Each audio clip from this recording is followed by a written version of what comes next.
Okay guys, हमारे पास type 1 examples है। Type 1 मैंने डिवाइड कर रखा है इसको टाइप्स बाय टाइप्स में, ताकि स्लो लेवल से लो लेवल से हाई लेवल पहुंचे हैं। ठीक है, तो सबसे पहले आरसी आरएल सर्किट्स का हम चेक करने वाले हैं। लैप्लास ट्रांसफॉर्मेशन से ही करेंगे सबसे पहला।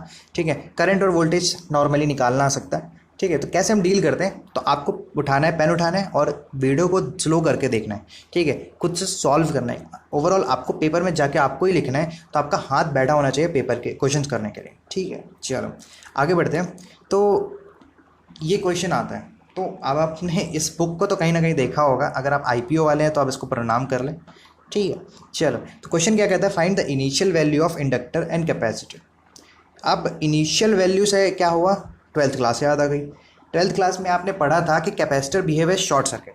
शॉर्ट सर्किट मतलब क्या होगा कि वहाँ पर करंट जीरो हो सकता है। ठीक है, हमेशा जीरो नहीं होता, हम सर नेटवर्क एनालिसिस पढ़ेंगे तब बात करेंगे इसके बारे में, लेकिन अभी तो जीरो। ठीक है, और inductor behave as open circuit कब, T equal to zero plus में। अब कुछ लोग को जिनको T equal to zero plus नहीं पता, उनके लिए टी इक्वल टू जीरो पता है, मतलब टाइम अभी स्टार्टिंग नहीं हुई।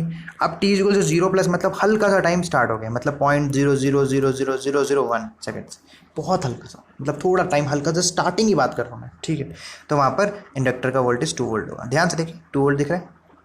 ठीक है, ठीक है, क्योंकि ये ओपन सर्किट की तरह बिहेव करेगा, ओपन सर्किट की तरह बिहेव करेगा, तो ये जो ये इंडक्टर है वही इसका। आगे बढ़ते हैं, क्वेश्चन नंबर पे आते हैं। ठीक है, ये क्वेश्चन का मोटिव लेने का मोटिव इसलिए था क्योंकि आपको ये याद दिला देना कि कैपेसिटर जो है शॉर्ट सर्किट बिहेव करता है जब स्टार्ट होता है, और इंडक्टर जो है ओपन सर्किट की तरह बिहेव करता है जब स्टार्ट होता है, क्योंकि ये बातें अभी हमें काम आएंगी। ठीक है, अब अचानक से आती तो आपको लगता है यार ये भी बता रहे हो वो भी बता रहे हो, है ना। चलो क्वेश्चन नंबर 2, इसमें सिर्फ इक्वेशन लिखनी है आपको। ठीक है, ये इंट्रो डिफरेंशियल इक्वेशन मतलब होता है कि इंटीग्रेशन भी हो उसमें, डिफरेंशियल भी हो, डिफरेंशियल इक्वेशन मतलब डेरिवेटिव्स भी हो। ठीक है, तो उसका डिफरेंशियल इक्वेशन लिखना है हमें। ठीक है, तो जब डिफरेंशियल इक्वेशन लिखना है तो मतलब हमें केवीएल केसीएल लगाना है। ठीक है, अब डरना नहीं है, सर्किट से डर गया तो फिर काम खत्म हो गया, फिर पेपर में नहीं बनेगा। ठीक है, सबसे पहले हमें लूप डिसाइड करना पड़ेगा कि लूप नंबर 1, तो इसको मैं डिफाइन कर देता हूँ, ये लूप नंबर 1 है, ये लूप नंबर 2 है। पेन चेंज कर लेता हूँ थोड़ा और अच्छे से देखें। ठीक है, चलो loop number 1, loop number 2, loop number 3, अलग अलग केवीएल केसीएल लगाने वाले हैं। तो यहाँ पर हम केवीएल लगाने वाले हैं। देखो यहाँ पर क्वेश्चन नहीं बोल दिया केवीएल लगाने वाले, तो आधा तो ज़्यादा हिंट दे ही दिया। चलो केवीएल लगाते हैं लूप नंबर 1 पे। लूप नंबर 1 पे केवीएल लगाए, तो सबसे पहले ध्यान से देखो क्या लिखते हैं, वोल्टेज लिखते हैं, तो वी ऑफ टी लिख दिया। तो मैंने क्या लिखा, V of T equals to, सबसे पहले इसमें क्या ड्रॉप होगा, I R, V equals to I होता है आई आर वन, तो पहला ड्रॉप आई आर वन। ठीक है, प्लस इसमें क्या ड्रॉप हुआ, अब इसका ड्रॉप क्या होता है, V is equals to L D I by D T, यही ड्रॉप होता है। देखो ध्यान से, L one D I by D T आ गया। हमने यहाँ पर करंट एज्यूम कर रखा है, आई करंट है। ठीक है, एज्यूम क्या बताया हुआ है इसने क्वेश्चन में। ठीक है, फिर हमारा क्या हुआ, लूप कहाँ से बनाया हमने, लूप कहाँ से चला रहे हैं, ये लूप है ना हमारा पूरा, ये लूप है। तो अब हम कहाँ आ गए, एल के बाद हम आ गए यहाँ पर। यहाँ पर आने के बाद हमें रजिस्टर दिखा और करंट जा रहा है आई माइनस आई वन, तो क्या वोल्टेज देगा, I minus I one into R five. ठीक है, तो अगला ये आना चाहिए, देखो I minus I one into R five आ गया। ठीक है, अगला इंडक्टर कैपेसिटर आ गया। अब कैपेसिटर के लिए मैंने आपको बताया था कैपेसिटर में करंट क्या होता है, कैपेसिटर में वोल्टेज, सॉरी करंट, कैपेसिटर में वोल्टेज क्या होता है, कैपेसिटर में वोल्टेज क्या होता है, वी इज इक्वल्स टू क्या होता है, 1/c integration of I D T, है ना, यही होता है। ये देखो करंट कितना जा रहा था, आई माइनस आई वन जा रहा था। तो ये ठीक है, तो पहली इक्वेशन आपको लिखना सिखा दिया। ये क्वेश्चन को लेने का मेरा यही टास्क है कि आपको बस थोड़ा केवीएल इक्वेशन का याद आ जाए ना, याद आ जाए कैसे करा था हमने। ठीक है, तो this is the basic KVL equation. तो लूप नंबर 1 के लिए आप केवीएल इक्वेशन का भी सॉल्व नहीं करना है, इसका सॉल्व करने का तरीका बताएंगे अभी। ठीक है, तो ये बात समझ में आ गई। तो लूप नंबर 2 पे ध्यान देकर, जिनको लूप नंबर 1 नहीं समझ में आया, लूप नंबर 2 से समझिए। ठीक है, लूप नंबर 2 कहाँ से ऐसे मान लेते हैं, तो लूप नंबर 2 में सबसे पहला करंट जा रहा है I R two, I one R two. ठीक है, तो पहला ड्रॉप क्या होगा, आई वन आर टू। ठीक है, फिर कहाँ ड्रॉप हुआ, इंडक्टर में ड्रॉप हुआ। इंडक्टर का ड्रॉप कैसे डिनोट करते हैं हम बताइए, इंडक्टर का ड्रॉप कैसे डिनोट करते हैं। ठीक है, बताइए, V is equals to L D I by D t होता है कि नहीं होता, बोलो, d I by D t होता है। तो कौन सा कंडक्टर एल टू है और डी कौन सा करंट आई वन है, तो L two d i two d i, L two d i one by D t लिख सकते हैं। देखो L two d i one by D t. ठीक है, फिर इसके बाद हमारा क्या है, इसके बाद क्या है, थोड़ा साफ कर देता हूँ। फिर उसके बाद कहाँ गया हमारा, यहाँ से यहाँ तो यहाँ तक आगे, यहाँ से यहाँ तक, फिर यहाँ पर आने वाले। तो पेन चेंज कर रहा हूँ एक मिनट। हाँ ठीक है, यहाँ से यहाँ तक आने वाले। ठीक है, यहाँ पर क्या करंट जा रहा है, यहाँ पर करंट जा रहा है I1 प्लस I2, तो हमारा वोल्टेज ड्रॉप क्या हो जाएगा, I1 plus I2 into R3। ठीक है, तो देखिए ठीक, ये बात हो, ये किसके बराबर होगा, ये ड्रॉप किसके बराबर होगा, ये ड्रॉप बराबर होगा इसके बराबर, ये इसके बराबर, इसके बराबर। तो इधर क्या करंट आ रहा है, ये करंट क्या आ रहा है, I1 minus I2 into R5, तो हमारा क्या हो जाएगा I1 minus I2 into R5। ठीक है, प्लस कैपेसिटर में क्या होता है, ये होता है 1/c इंटीग्रेशन ऑफ I। तो हमने लूप सेकंड का लिख लिया केवल इक्वेशन। ठीक है, केवल इक्वेशन कितना बहुत आसान होता है यार ये केवल इक्वेशन लिखना। ठीक है, केवल इक्वेशन थर्ड का जिनको अभी भी नहीं समझ में आया वो केवल इक्वेशन थर्ड देख ली, इसमें लगाइए, इसमें लगाइए। तो इसमें करंट कितना जा रहा है, इसमें करंट कितना जा रहा है, I2 जा रहा है, तो I2 R4 देखो, I2 R4 दिख रहा है, हाँ ये I2 R4 दिख रहा है मेरे को। ठीक है, और क्या दिख रहा है, L3 दिख रहा है। ठीक है, तो L3 में क्या होगा, एक मिनट आओ, L3 में देखिए L3 I3 दिख रहा है और I1 प्लस I2 R3 भी दिख रहा है, तो आपको लूप 3 भी पूरा सही लिखा हुआ है। तो आपने ये बना लिया, ये आपने क्या बना लिया, आपने बना लिया इंटीग्रो डिफरेंशियल इक्वेशन। इंटीग्रो मतलब यहाँ पर इंटीग्रल फंक्शन भी है और डिफरेंशिएशन भी है। देखो इंटीग्रल है, इंटीग्रेशन भी हो रहा है। ठीक है, तो दिस इज इक्वेशन। तो इक्वेशन लगाना सीखना आना चाहिए आपको, इक्वेशन केवल इक्वेशन लगाना आना चाहिए, बस इससे ज़्यादा कुछ नहीं करना, फिर लैप्लास करना है। ठीक है, आगे बढ़ते हैं। ये क्वेश्चन जो है पढ़िए, if the switch is the following circuit is closed at t equals to 0, मतलब स्विच को t इक्वल्स टू 0 पे क्लोज कर दिया, मतलब अब स्टार्टिंग से करंट फ्लो कर रहा है। ठीक है, ठीक है, तो मतलब यहाँ पर कोई चार्जिंग डिस्चार्जिंग का कॉन्सेप्ट नहीं है। Determine the equations for the capacitor voltage and current, capacitor की वोल्टेज इक्वेशन और करंट इक्वेशन बनानी है। ठीक है, और आपको कुछ बातें बता रखी है कि t equals to 50 milliseconds में वोल्टेज ऑफ कैपेसिटर और करंट इन द कैपेसिटर पता करना। अब मुझे कैसे पता वोल्टेज इन कैपेसिटर, क्योंकि VC है, नीचे C लिखा है सबस्क्रिप्ट में, तो ऑब्वियसली ये देखो ये लिखा हुआ है, तो कैपेसिटर का वोल्टेज। ठीक, अब जो नॉर्मल स्टूडेंट होगा, नॉर्मल के सभी बेसिकली, तो सभी क्या करेंगे कि भाई सर्किट क्लोज कर देंगे, और सर्किट क्लोज करने के बाद क्या करेंगे, केवल लगा देंगे। खुला केवल लगाओ यार, खुला केवल, जिसको खुला केवल लगाना आता है ना वो चैट है उसकी लाइफ। फिर तो खुला केवल मतलब ऐसे पूरा घूम जाएगा, केवल घुमा तो मतलब क्या हो गया, तो 20 देखो, हाँ पहले 20 पे गए, हाँ 20 वोल्ट का ड्रॉप है, 20 वोल्ट पे पोटेंशियल ड्रॉप ही है। ठीक है, यहाँ पर आए करंट, लेटर से मैंने I मान लिया, I करंट हुआ तो रेजिस्टेंस में ड्रॉप क्या होता है, RI होता है, तो I इंटू 10, तो 10I हो गया। और देखो यहाँ पर किलो ओम्स में है, तो उसको 10 टू द पावर 4 लिख सकता हूँ मैं, हाँ लिखना पड़ेगा, लिख क्या सकता हूँ, लिखना ही पड़ेगा। ठीक है, तो 10 टू द 4 I लिख लिया मैंने, 10 टू द 4 I। ठीक है, और वोल्टेज में क्या होता है, यार ये बार बार याद कर लो, बार बार नहीं बताना पड़ेगा। वो करंट का वोल्टेज जो है, सॉरी कैपेसिटर का जो वोल्टेज है, इसको लिखते हैं हम 1/c integration of I dt, याद रख लो।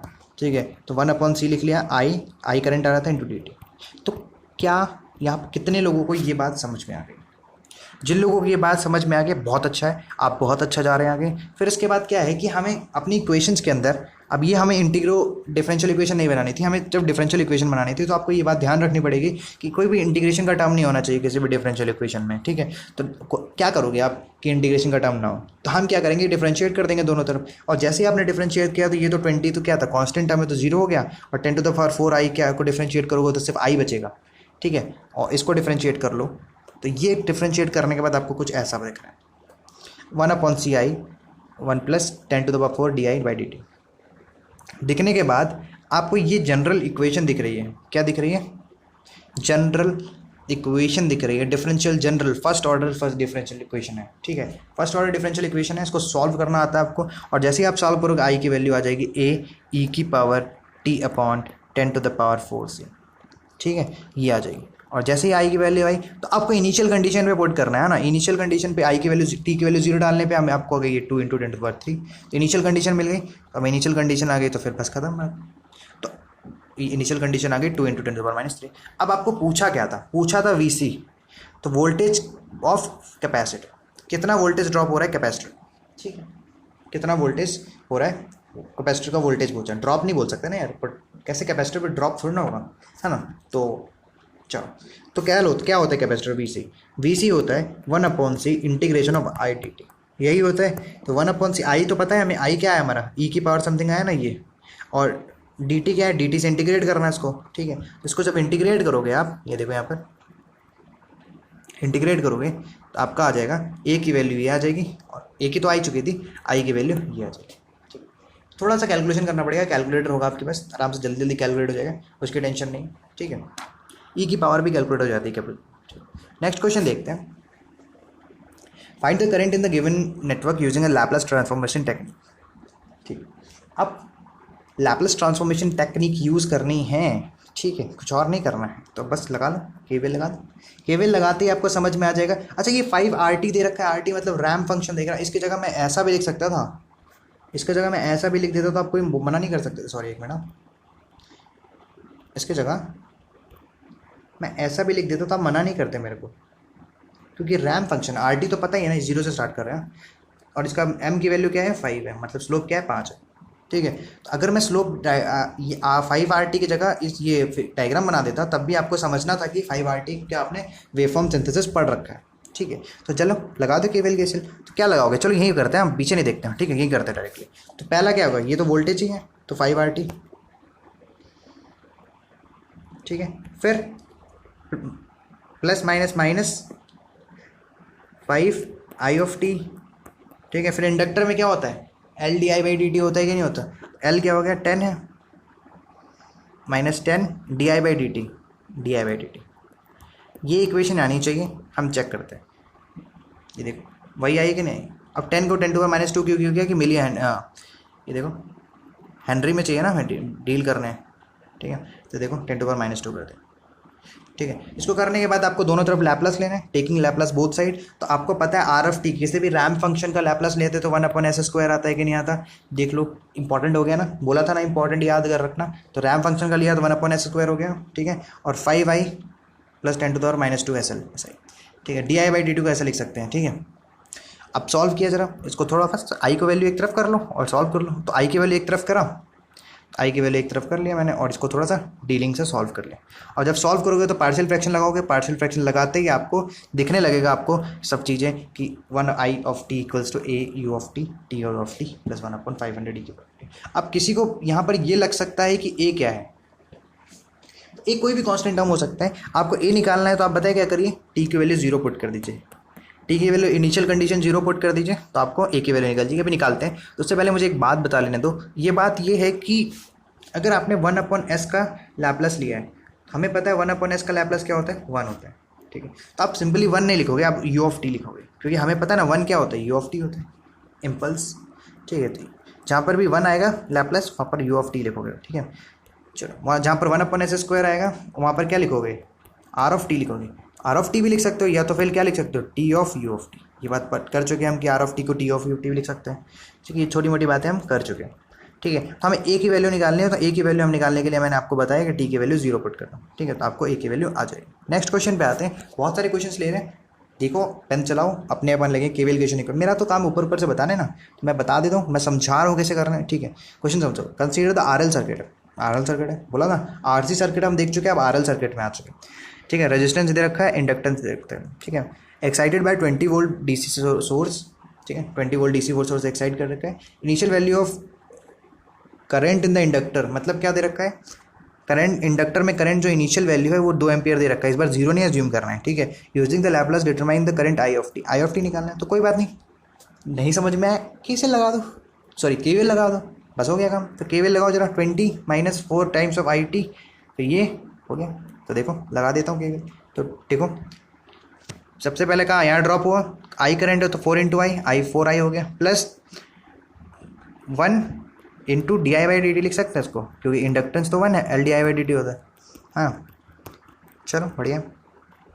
इक्वल्स टू किसके बराबर, जितना ड्रॉप टोटल पोटेंशियल है, इक्वल्स 20 के बराबर, ठीक है। अब लैपलेस ले लो दोनों तरफ, लैपलेस लेते ही 4I, तो समझ में आ रहा है ना क्या हो जाएगा, 4I तो 4IS हो जाएगा, समझ रहे हो ना, ये टाइम डोमेन से फ्रीक्वेंसी डोमेन में चेंज हो जाएगा, 4IS हो जाएगा। और di/dt को क्या लिख सकते हैं, उसके फॉर्म में, डेरिवेटिव के फॉर्म में। और जैसे ही डेरिवेटिव का अच्छा इंपॉर्टेंट क्या आ गया कि जैसे ही आपने di/dt लिखा तो यहाँ पर I(0+) आ गया। अब यहाँ पर I(0+) मतलब स्टार्टिंग का करंट है, और स्टार्टिंग का करंट की वैल्यू क्या दे रखी है, 2 दे रखी है, 2 दे रखी है ना, तो 2 पुट करना है। और ये कुछ लोग 0 इसलिए पुट कर देंगे क्योंकि आपको पता है 0 हर बार होता है, ऐसा नहीं है, बाय डिफॉल्ट हमें 0 कंसिडर करना अगर क्वेश्चन में नहीं दे रखा, ठीक है। और वैल्यूज पुट करिए, ठीक है। अब I(s) को यहाँ से I(s) की वैल्यू आपको आ जाएगी।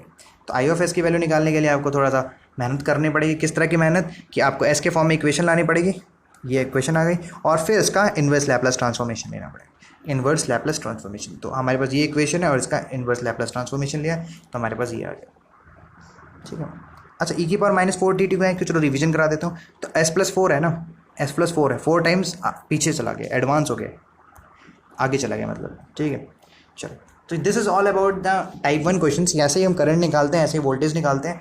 ठीक है, ऐसे ही करते हैं, सारी डीलिंग करते हैं। ठीक है, आगे के क्वेश्चंस में हम डिफरेंशियल इक्वेशन को भी डील करेंगे, लेकिन अभी थोड़ा सा और तरीके के क्वेश्चंस भी हम करते हैं। ठीक है, क्वेश्चंस के टाइप चेंज करेंगे। चलो आज के लिए इतना ही, मिलता है फिर आगे क्वेश्चन में।